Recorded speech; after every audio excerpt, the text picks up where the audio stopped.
శ్రీమాత్రే నమః. శక్తి ఉండాలంటే శివుడు ఆధారం, శివుడు కదలాలంటే శక్తి ఆధారం.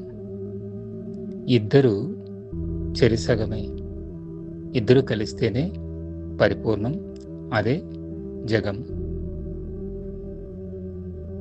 సాధారణంగా వివాహం అందుకే చేస్తారు.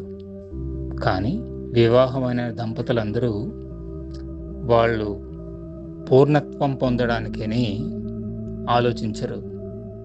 ఎంతసేపు సంపాదన, సంసారము, యాతన, పరుగులు, సుఖాలు, ఇవే జీవితం అయిపోతుంది.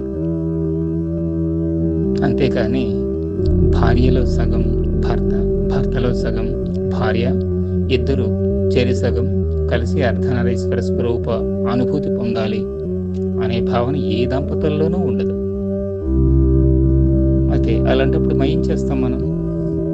మనం మన గురుదేవుల్లో మన గమ్యాన్ని చూసుకోవాలి.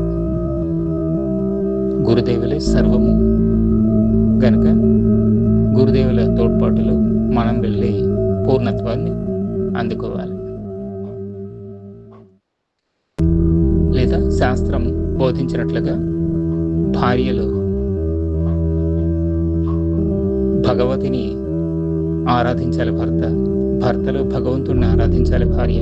ఇలా పరస్పరము ఒకరినొకరు ఆరాధించుకుంటూ, కేర్ తీసుకుంటూ, రెస్పెక్ట్ ఇస్తూ ఇద్దరికిద్దరు భక్తులు కావాలి. భార్యకి భర్త భక్తుడు, భర్తకి భార్య భక్తురాలు.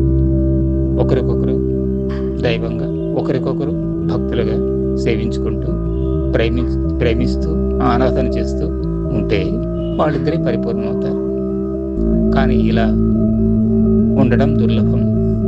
అందుకే కృష్ణుడు సైతం అష్టభార్యలు 16,108 మంది ఉండినా, 16,008 మంది ఉండినా రాధలోనే తనకి తన సగం దొరికింది. వీళ్ళెవరు కాలేదు. ఎందుకంటే భార్య అనేసరికి లేదా భర్త అనేసరికి కొన్ని హక్కులు, అభిమానాలు, మోహాలు ఉంటాయి. కనుకనే రాధలో తన చెరిసగాన్ని దర్శించుకున్నారు, ఆరాధించుకున్నాడు. కృష్ణుడు పరిపూర్ణత పొందాడు. శ్రీమాత్రే నమః.